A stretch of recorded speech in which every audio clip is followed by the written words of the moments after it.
Sometimes you don't have to look far to find something to talk about.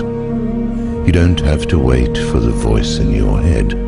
It just shows up and throws it in your face, like the North Dakota oil debacle.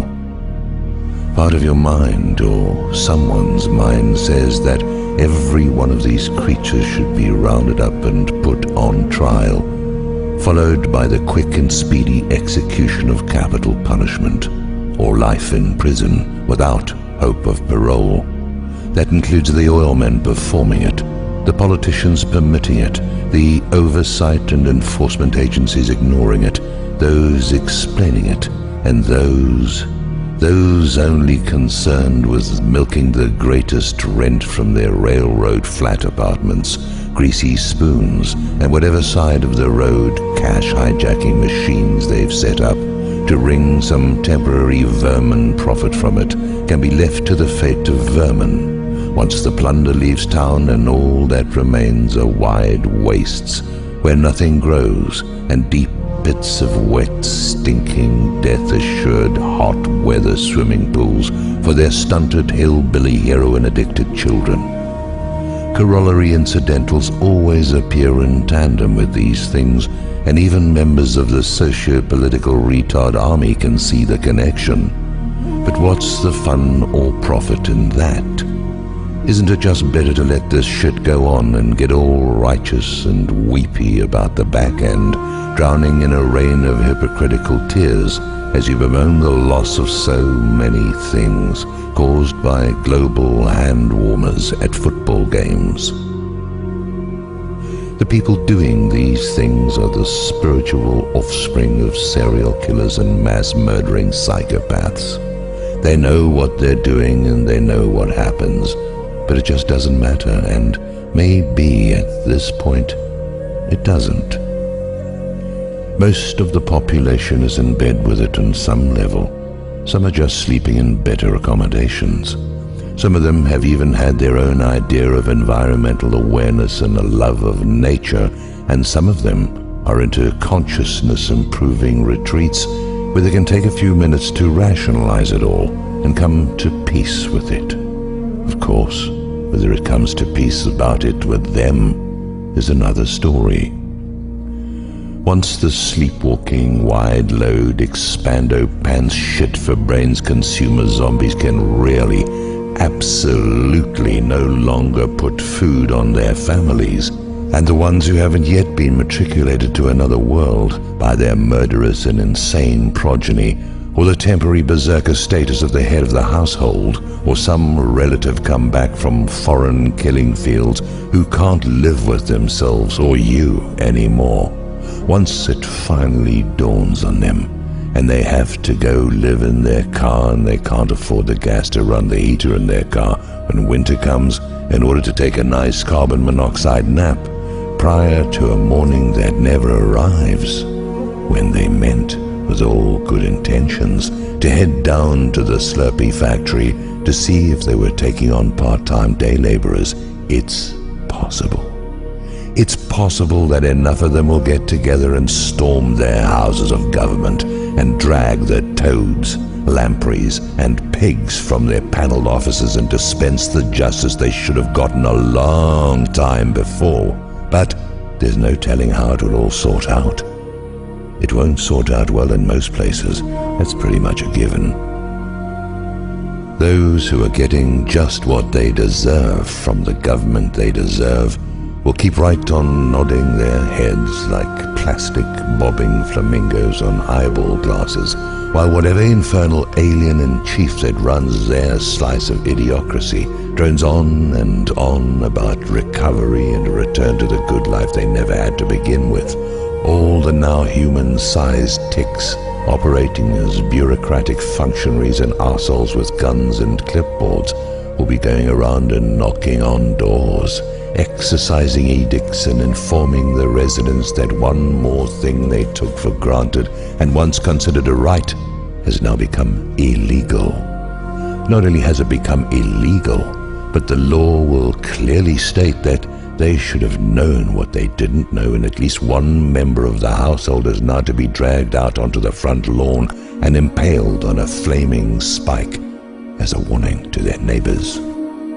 It's not like they don't lack the courage and conviction at some level, because just as soon as whatever Zaya Ogre entity who runs the joint tells their leaders that some country, somewhere, has to be turned into a smoldering open-air graveyard, they will and do gladly deliver their children to the task.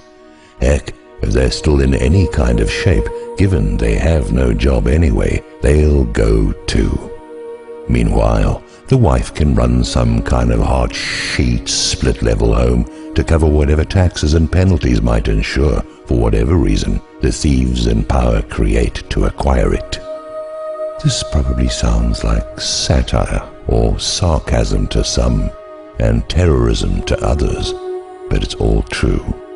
It might look and play out a little differently, but the results will be the same, and something very like all of it is going on all over the place right now. Or maybe you can't see that. That is altogether possible. You won't be hearing about it where you get your news, and you won't be reading about it here. I'm sure the heinous empires of Rockefeller and Rothschild, along with all those other names so well known to some of us, would have long ago met their well-deserved fates at the hands of the mob, possibly even the hands of a creative, patient, and fiendishly ingenious mob, except for the magic powers they wield that keep their lizard-skin bodies intact. It doesn't take a whole lot of inquiry and imagination to figure out they have the protection of certain entities, brought forth by bloody rites and rituals of human sacrifice, small children preferred, to maintain their diabolical activities. Most of this is low-end shit, but we live in a low-end yuga, so that all makes sense. Every member of the Walking Wounded probably knows by now that Wall Street and the city are a cancer as great as anything Fukushima might deliver, and that they run the governments, and that whatever the governments have been doing to them comes at the order of these demon cabals. It would never have gotten this far if so many people hadn't wanted to become lawyers in their employ, hired guns for their protection, doctors in their service of disease, scientists in the service of plague, eugenics and euthanasia, office workers who produce and ferry all manner of official paper for the promise of a particular paper, confinement specialists who would rather be out than in, even though their confinement is just defined in another way. It wouldn't have gotten this far if most of the entertainers, artists, writers, musicians, and self-deluded victims of bad inspiration hadn't decided the best career move was to sell out the promise of everything that they might have been and done for a corporate tattoo on their ass, which they can display to the world during their moments of buggery and bacchanalia in the ultimate public performance art that all of this leads to. There's nothing like state and culturally sanctioned masturbation that you can do anywhere at any time, because, baby, you have that right, and you don't have to worry about drawing a crowd. They will be there and just as turned on as you are. Thousands of cell phone cameras will be clicking or videotaping, and ZyoTube will be waiting, just anticipating. Well, you won't have to worry about all the things you never ever will possess, because possession is assured. This is the time of the habitation of demons, and everyone gets to be a timeshare or a permanent resident, although the former doesn't usually exist unless you get real fucking lucky. Step right up, yeah, everybody's a winner. Don't ask why the rings don't go over the bottles or the ball doesn't go into the net. They wouldn't call it a trick if you could see what was happening. What do you know? Isn't that Lady Gaga on the carnival speakers? They've all come to see the freaks. Well, no worries there. Freaks you will have, especially when night falls. She doesn't call them little monsters for nothing, nor will little be the case. Sure, satire, sarcasm, or terrorism as you prefer, it all becomes something different anyway when you check into the Roach Motel at the end of the universe, and you don't have to go any real distance. There's one real close by. It's a franchise, and that's just what they call it. Something like putting the glimmer of romance on your already bought and sold ass. They don't really need to do that. You already gave it up without romance ever entering into the equation.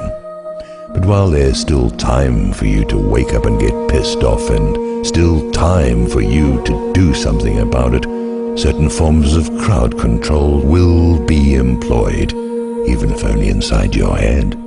You should know, though, that that's not all you're going to get. You do have to remember, they don't do it just for profit. They do it for the entertainment, too. All you need to think about is what you imagine they need, want, and require from you in that regard. Well, take a look at the way you came and what happened around you on the way. Even if it didn't happen to you yet, even if it didn't get around to you yet. Read a little history about other times like these, and keep in mind that this is the time when they really let all those potentials and appetites loose. You won't have to think too hard about what that means. You won't have to worry too much about waking up or sleeping through it either. There's not nearly as much fun in it for them, unless they can wake you up to be part of the experience, if that is all the awakening you prove capable of.